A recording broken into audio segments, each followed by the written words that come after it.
Stories of innovation and success from the vibrant communities of rural Nova Scotia. This is Ignited. Hey there, welcome to Ignited, the podcast. I'm Wade Cleveland. I work for a rural innovation hub called Ignite, and I'm here to tell you some great small town and rural success stories. And on this episode, we're going to get a little weird.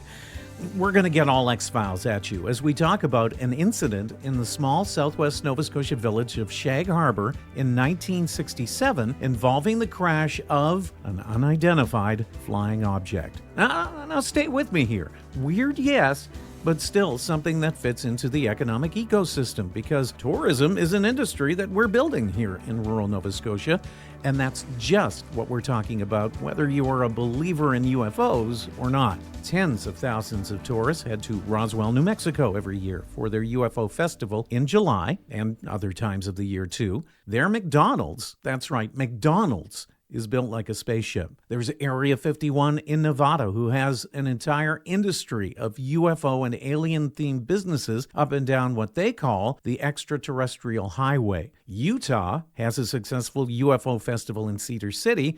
There's even a Bigfoot barbecue festival every year in Pennsylvania. My guest is Danny Reid, by day a Yarmouth-based investment retirement planner for a major bank. He's the driving force behind an event planned for October 1st and 2nd, 2022 in Yarmouth, the Shag Harbour UFO Expo, XPO 2022.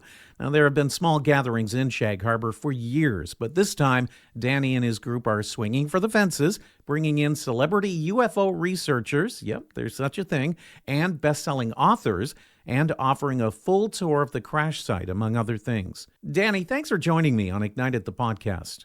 Thank you, Wade. Let's talk about the incident itself. Let's start there. October 4, 1967. Yeah. So tell me what happened. So I wasn't one of the witnesses. I'm a bit too young for that. But since I've been involved with the society, I've come to hear the story a few times. So that was a very cool, clear October night, and there were many witnesses. Some of the key people, what they recall seeing was a low-flying craft. Everybody that saw it that evening thought it was an airplane. People thought they saw a low-flying aircraft. There was 4 lights, and one would come on, then the next one, then the next one, then the next one in the sequence.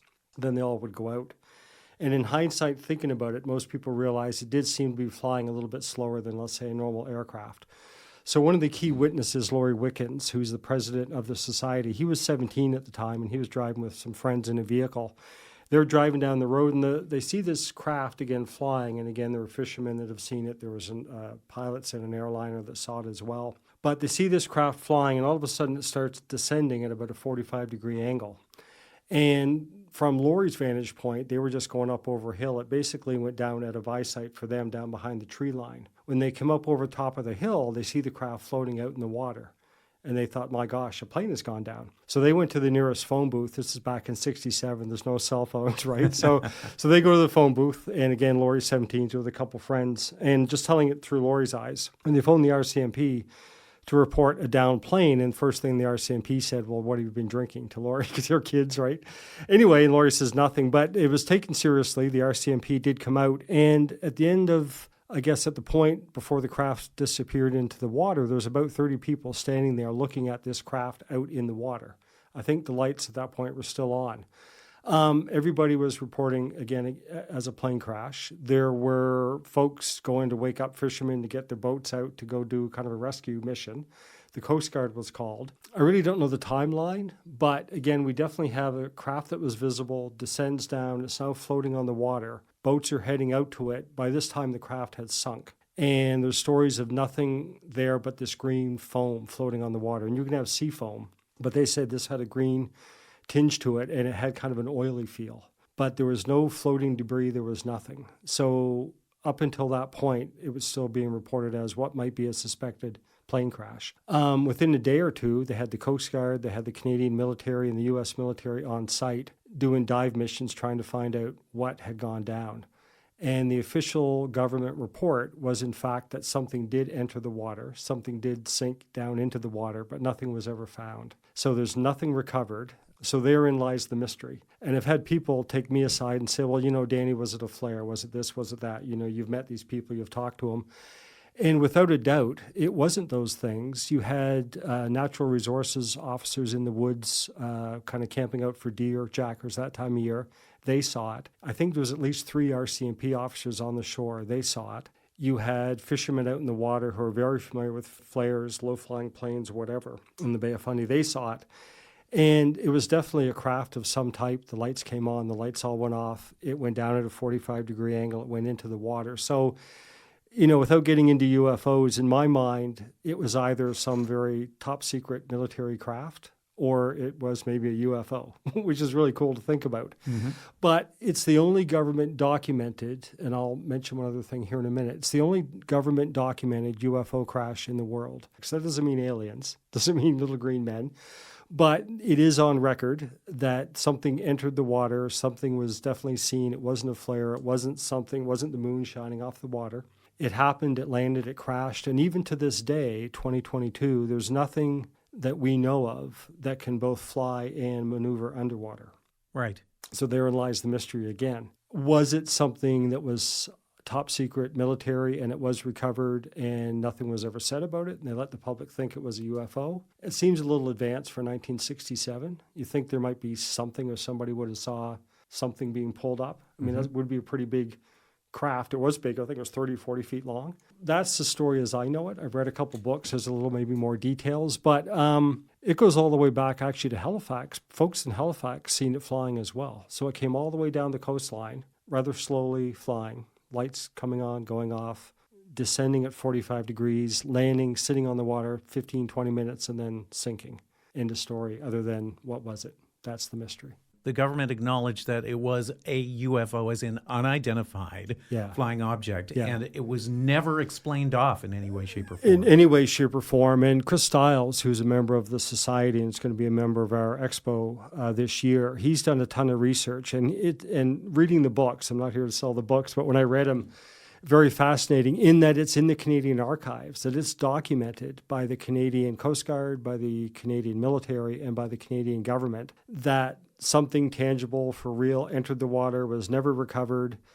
It was actually the Chronicle Herald the next day that put a headline, something to the effect of, Shag Harbour UFO mystery, there could be something to this. That's something, I think, what the headline said. They're the ones that defined it as UFO. And that's when people really got thinking aliens and whatever. And that could very well be what it is, right? Again, that's where the intrigue lies. Back to your statement there, lately with what the Pentagon has come out with these UAPs, unidentified aerial phenomenon, they're kind of acknowledging, which makes all of this that much even more interesting. They're acknowledging that they're seeing craft in the air that they can't identify. And I suppose that's them acknowledging that. But as far as written, documented case, we have the only case in the world, and it's the event that happened in Shag Harbour, which is pretty cool. And it's here, It's right on our doorstep. It is kind of amazing to think about. Yeah. Now, a big deal was made of it to a degree, but a big deal was never made of it. This never became our Roswell or Area 51, if you will. Yeah. But at the point where it was acknowledged that it was that, when I was a kid, I heard about it. You and I are of the same age group, who were born and raised with Star Wars. And then, of course, you went to Close Encounters of the Third Kind, ultimately the X-Files. And you think about this stuff, and whether it's real or not, it's very cool and worth looking at. Like, it's enjoyable. Yeah, I've always been intrigued. And since I've got involved with this, people ask, where's the curiosity coming from, or what's your fascination with it, or why would you be involved? But exactly to those points, I was born in '65, and again, we're the same age. But I grew up with the moon landings. I grew up with the Apollo rockets, Skylab. I had all the models when I was a kid. And I've always been fascinated with space and science. And I don't remember ever in my life walking aside, not looking up and just wondering. And that's where the mystery and the intrigue is for me, the wondering. I remember my parents, they let me walk home from school when the space shuttle was going to land or take off. I'd leave school early and have permission from my mom and dad to leave and go home. And I've just always been into that. And I've always looked at the stars and kind of wondered, right? And the crazy thing is, if I can say that, as we've entered now into 2022 and I'm 57, I think this is becoming a little bit more mainstream lately with what the U.S. is uncovering, or what they're admitting to. And this stuff has been going on for years. The more you read about it, it goes way, way back. abductions, people seeing stuff on nuclear missile silos. Just really, really neat. So to your point, and Chris will say this, I think as Canadians, we kind of shrug things off. We don't really pat ourselves on the back or brag much about our accomplishments or whatever.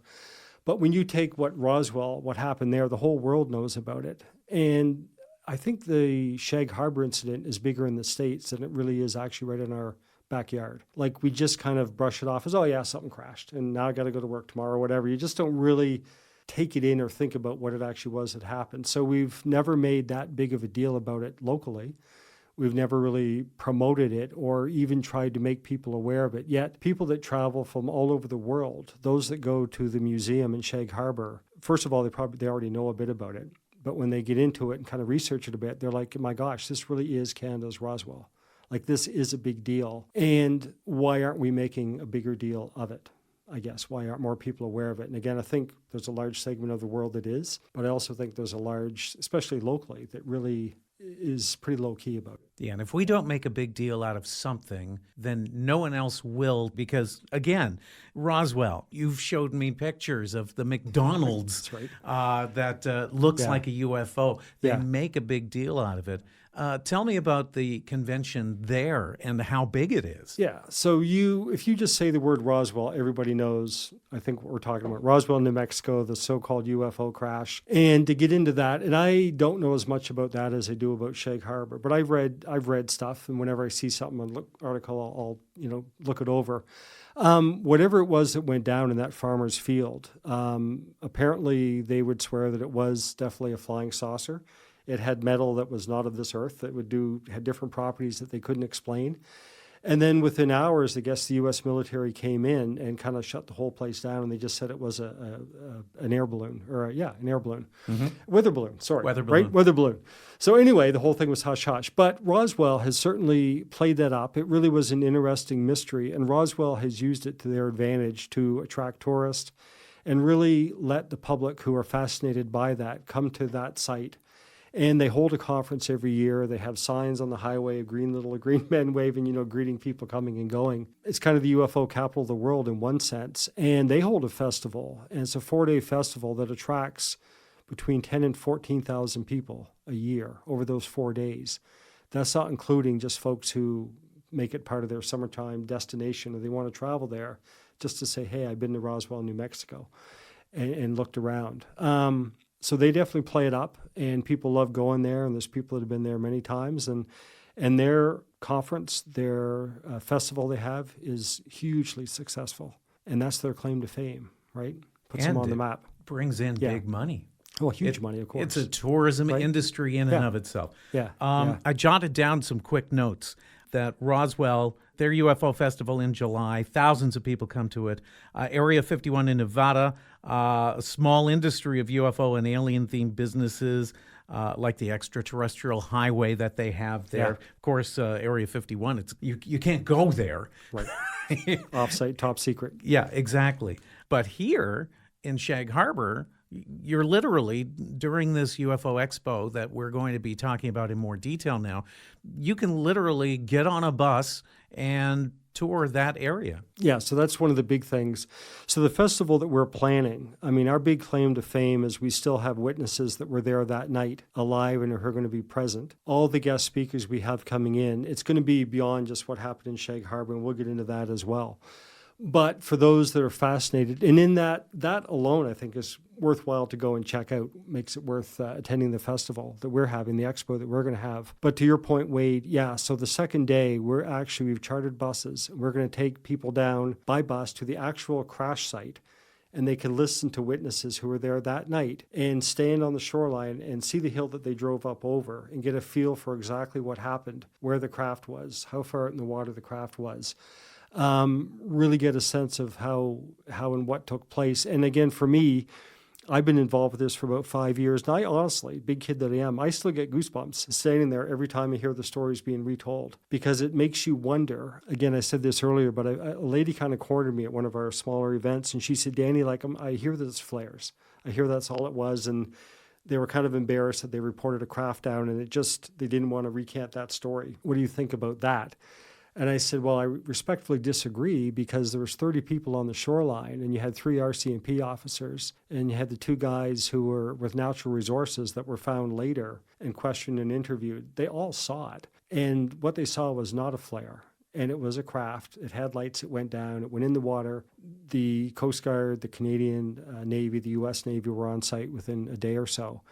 So again, that's what's cool about standing right there on the shoreline. You can really get a feel for what happened. You know that it did happen, and you know that nothing was ever recovered. I'll say this, my mother-in-law, she's kind of into it, which again is surprising how many people are into it, or at the very least fascinated by it. And she said to me, which was kind of a cool, innocent question, she said, Danny, did they ever prove that it was an alien? And I said, well, Joan, if they had, it's a mystery over, right? So I said, no, they didn't. But I said, you know, what's neat is I said, I guess they never proved that it wasn't. And I said, that in itself is what's so intriguing. And I guess I've said that a few times, but therein lies the mystery. There is no knowing of what really happened that night. So you can let your imagination run wild. And the fact that something did happen, and it's, you know, so many witnesses, and you could call it professional witnesses with the RCMP and so on, and even fishermen, they know what they're seeing out there. And the 2 guys, actually it was 5 people were in the Pan Am airplane cargo jet. They saw the craft the night before, and they're professional witnesses. They've seen flares. They've seen moon eclipses. They've seen, you know, reflections and this and that. Their story just by itself is fascinating as heck, that they saw something. It's a craft that they just absolutely could not explain, and it matches exactly what the craft was that crashed in Shag Harbour. And I'm kind of getting goosebumps as I'm telling you that now, but it's just a really cool story. So anybody coming to the expo, beyond any other UFO expos or conferences you can take in, you don't get to physically go to the site where it happened and hear the stories that way. And that's what we're going to bring to the public who attend our conference this year. To me, the lack of explanation adds to the appeal or the excitement. That's part of it. It's that sense of wonder. Yeah, it's a sense of unknown, right? Think about how many billions of galaxies are out there, and how many billions of stars are within each galaxy, and how many planets can be circling each of those stars. And every year we're just discovering that there's just way beyond what we ever imagined there is out there.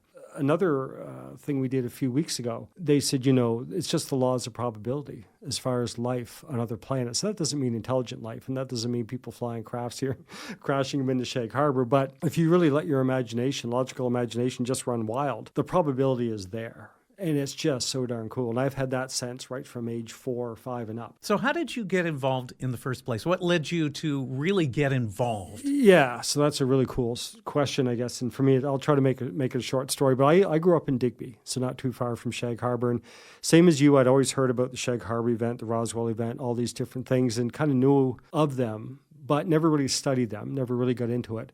And almost embarrassing, but I honestly didn't really know where Shag Harbour was in Nova Scotia. I just knew Shag Harbour, Nova Scotia.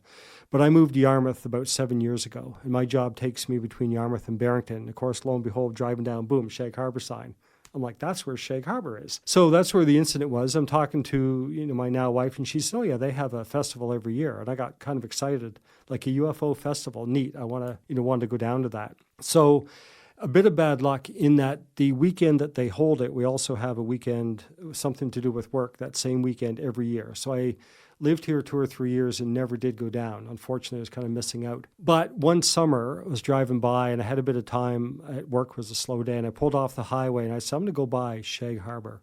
I want to see exactly where that is.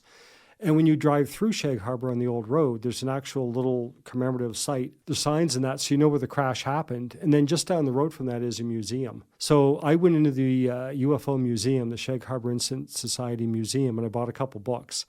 And that's when I really got intrigued. And I said, there's no way they're going to have another festival, and I'm not going to go down. So I did. So I went down, and I honestly thought this place would be packed. I left work early, went down, and I was sort of, I won't say disappointed, but maybe I can say that. But I was just surprised that there was only about 5 or 6 cars there for what I thought was such a unique, cool event. And that happened to be the same year that they minted a Shag Harbour coin. Right. Just by coincidence, okay? So I heard about the coin, wanted to buy a coin, and went down an hour early to get in line, which I thought would be a long lineup for this coin. A little history, a little backstory on the coin. The coin had already sold out online, and they only had so many coins allotted to the Shag Harbour event to sell that night. So I knew that. So I was going to go down. I also found out that it was the fastest selling coin the Canadian coin had ever minted, not just in the UFO series. There was a series, I think there's 5 coins that have come out. This was the second in the series. But the Shag Harbour one was the fastest selling coin that they had ever minted. Hockey players, Terry Fox, whatever. So there is a lot of interest in it. So knowing all that, I thought, I got to leave work early. I got to run home, make supper, make a sandwich for supper as I do and get down there. And I want to be in line and make sure I get a coin. Well, I pulled into the Woods Harbor Hall, and I kid you not, there was maybe 3-4 cars. And I thought, this can't even be the place, but it was the place. So easily got a coin, got talking to Laurie Wickens, who was one of the witnesses, got talking to Chris Stiles, who was the researcher, one of the authors, and stayed that evening and stayed for their event. And I was just, I guess, fascinated, maybe a bit starstruck that I could actually sit there and talk to Chris, the guy who had written the 2 books that I read. And I'm sitting there talking to Laurie Wickens, who was one of the key witnesses. And Laurie said, Dan, you should join our society. And I said, well, how do you do that? It's like asking me to join NASA, right? How do you do that? So, well, how do you do that, Laurie? He said, well, it's $10. I'm like, okay, buddy, I'm in. And I took $10 out of my wallet, slapped it on the table. And I said, no, I want in. This is just such a cool thing. And I went to a few meetings after that. He would give me a call and say, we're having a board meeting, Dan, come on down if you want. And I did. And again, from reading the books, from seeing what happened that night of the coin unveiling, and from honest to goodness getting goosebumps from hearing these stories, the wheels are kind of turning in my head. I'm thinking, why is this not a bigger deal? So I got talking to Laurie and got talking to Chris, and I said, I don't see why this isn't a much bigger event. And then, to be honest, the museum isn't the most grandest thing in the world. It's just an old house. It's a yellow building. It's only open during the summer when they have a student to work there. It's a little musty, if I can say that, but it is what it is. Mm-hmm. But again, learning about it, this really is Canada's Roswell, if not more. And why aren't we doing something on a grander scale? And why don't we have more of a world-class destination for people to come and see? Because I think it's worthy of that. It was worthy of that to me, and I wasn't disappointed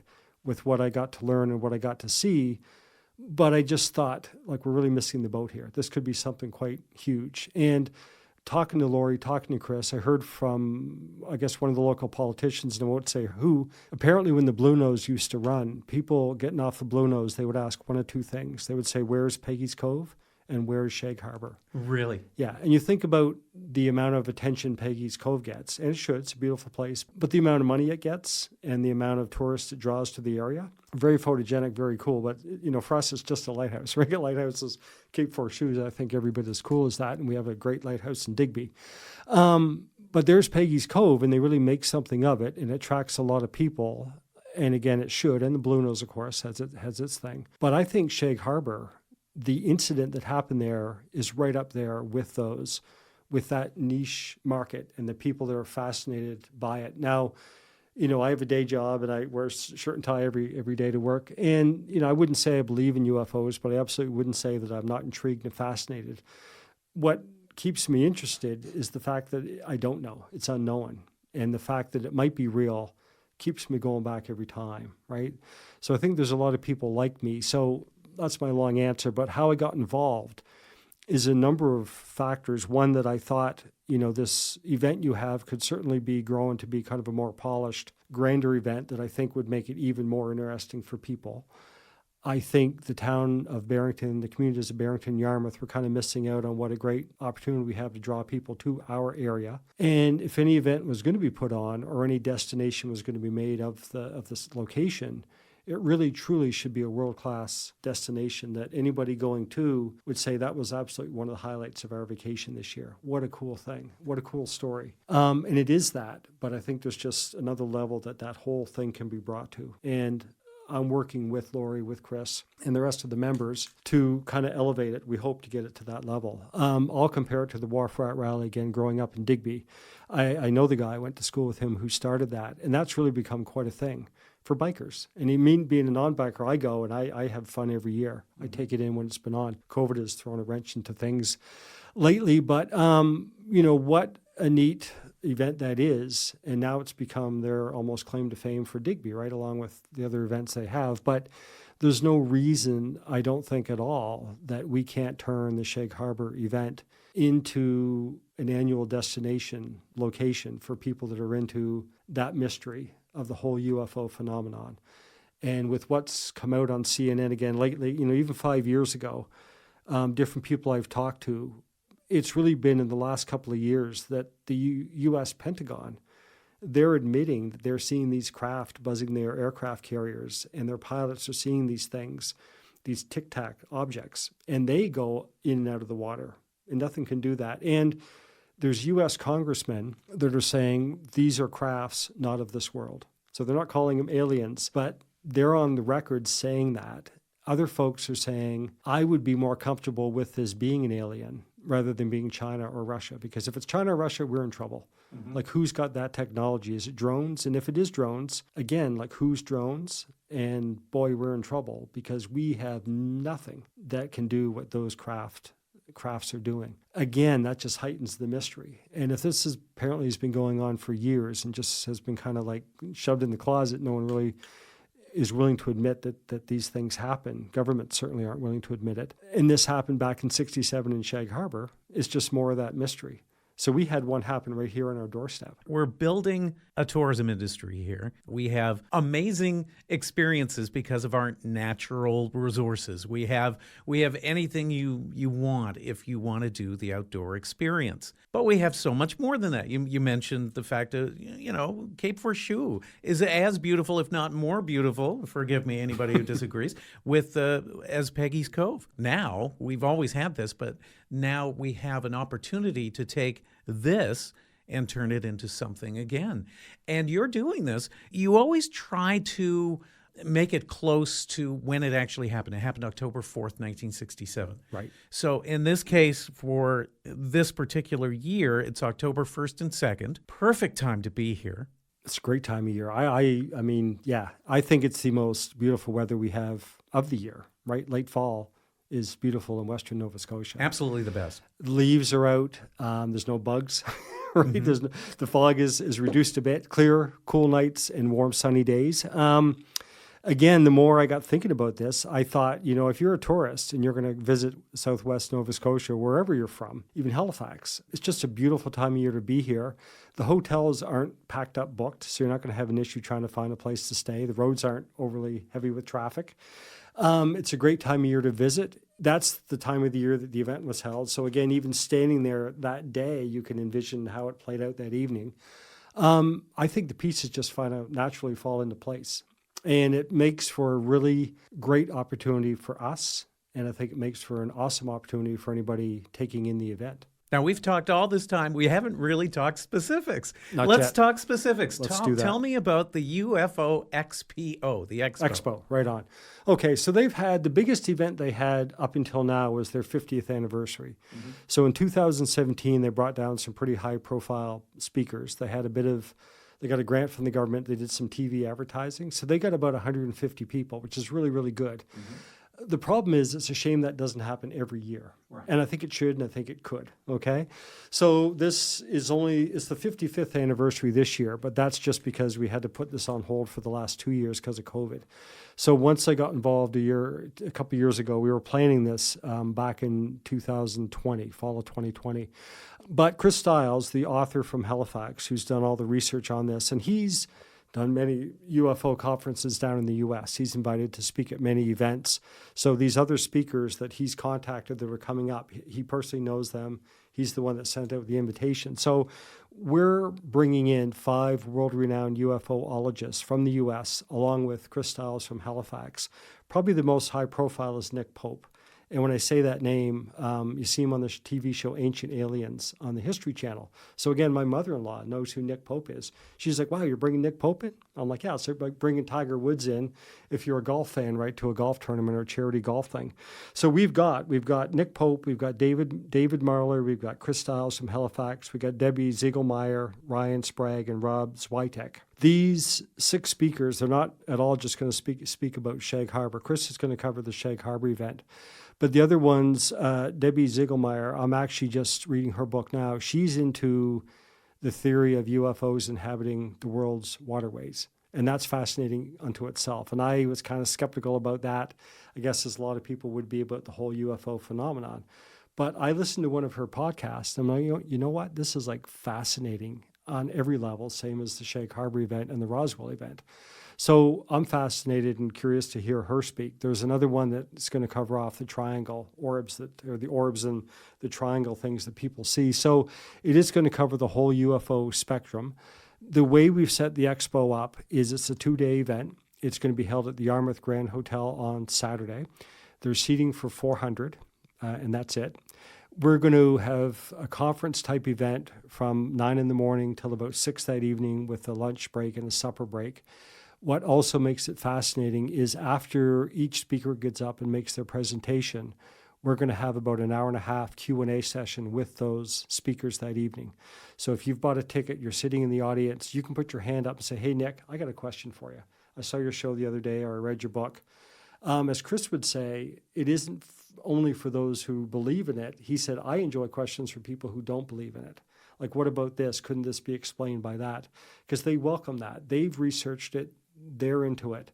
Hopefully they have all the answers. And it'll be just fascinating just to sit there and do that. And again, I have a bit of a golf background, but for me, that'd be the same as getting to go to a tournament, watch Tiger Woods play golf. And then I can sit in a relatively intimate environment after the fact and ask him questions about his game. Well, that's what we're going to get to do at this UFO Expo with these speakers. So that's Saturday's agenda. Mm-hmm. Sunday, we've got chartered buses rented. They'll be leaving from the Grand. The bus seating is only about 150, so that's limited. So the first 150 ticket buyers can get in on that if they want to partake on Sunday.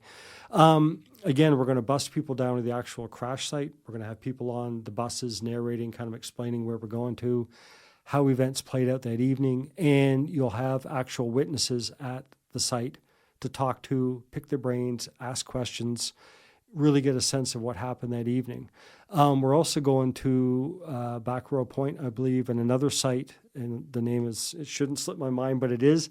But it's a secret U.S. military base that is down in Shelburne. And again, sorry, I apologize for not having the name on the tip of my tongue, but that also is tied into the Shag Harbour event. And even the mystery behind that site is somewhat interesting. So we're going to bus people down to those places that day on Sunday with a lunch break and hear the story and hear how all the pieces come together. And then we'll bring them back to the Grand, and that's the expo. But it's every bit as interesting as other conferences you'd find, with the exception of we think we offer a tad more by the fact that you can actually go to the physical site, which is pretty neat. So that's, Saturday, October 1st, Sunday, October 2nd. We have a website. I'll throw that out now. So we have tickets for sale now through Eventbrite. You can go online to the website, get your tickets, look at the packages that are available. The website is Shag Harbour UFO Expo.com. And Expo on the website is spelled EXPO. So Shag Harbour UFO Expo.com. We have an email address if anybody wants to email us with questions or information. That is ufoexpo@hotmail.com. That site is, the email address is also on the website. That is spelled ufoexpo@hotmail.com. A little bit of pressure, I bet, because you're really going big guns this time through. You really want this to succeed, because if it doesn't, it may be a problem moving forward. Yeah. So, I mean, the society is fairly small, and the museum is a fairly modest place. And they just don't have funding to put on an event like this year after year. It would be a loss. It would lose money. So, yeah, it's costing quite a bit to fly these folks in from the U.S. We have to pay them to come up. We're putting them up in a hotel, renting the chartered buses. Actually, when we budgeted this 2 years ago, the whole budget's ramped up a lot, because airline tickets, if anybody now is booking airline tickets, it's just kind of nuts. But we can't back down now. We can't back out. And even the bus is going to be more because of gas, right? Price of oil has gone up, so gas has gone up. Price of the bus in turn has increased. Having said all that, we need this to be a rather decent success. Again, I don't think it should be just a one-off. I think it should be, a world-class event that is an annual event, and that would look forward to coming back, and they want to bring their friends back with them. That's really what we envision. If this whole thing goes bust this year, and we do have government support from the town of Yarmouth, the 3 local municipalities have been great, and they've supported us. We've had a lot of support from Bay Ferries is going to give us some passes to not auction off, but offer promotions and stuff. So everybody's kind of on board. Everybody is on board. But if it doesn't fly, excuse the pun if I can say that, if it doesn't fly this year, it'd be very hard to go back out and ask for more money again next year. And even if we did and it didn't really take off again, I guess we'll sort of have to put it on the back burner. But we hope to get support from anyone that's hearing this, but from local people as well, that they will come check out our event. They'll buy a ticket, they'll attend, and I don't think they'll be disappointed at all. I think they'll walk away with goosebumps and they'll be thrilled. And the next year, we would like to expand on it, right? What can we do to really grow this? Whether it be that we have concerts along with it or whatever.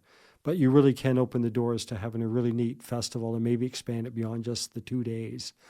But we got to start somewhere. So we're starting this year with that, a 2-day festival that is certainly worthy of checking out if you're into it. And yeah, we hope it won't go bust. Well, Danny, best of luck. I'm looking forward to this. I think it's going to be a lot of fun. And here's to a potential huge event that can come from this. It's a big event as it is, as you start things off. It is. I'll slip in. I mean, we had this on a TV interview, and it was actually the lady on TV sheet, but she said this is the biggest UFO conference event ever in Atlantic, Canada. And I'm like, yeah, it is. And that kind of even surprised me, but that's what it is. We've never had these 6 speakers in one place right here. Yeah. It's amazing. It's a big deal. Cheers, Danny. Thank Cool. you. Thank you. If you want to find out more about the expo and even maybe buy some tickets, visit Shag Harbour UFO Expo.com. That's Shag Harbour, HARBOUR, UFO EXPO.com. Hey, maybe I'll see you there. Thanks for listening to Ignited. If you enjoyed this episode, we'd love it if you subscribed, shared us with a friend, and gave us a good review. And we'd love to hear from you. Our website is igniteatlantic.com, and my email is Wade, WADE, @igniteatlantic.com. We'll talk again soon.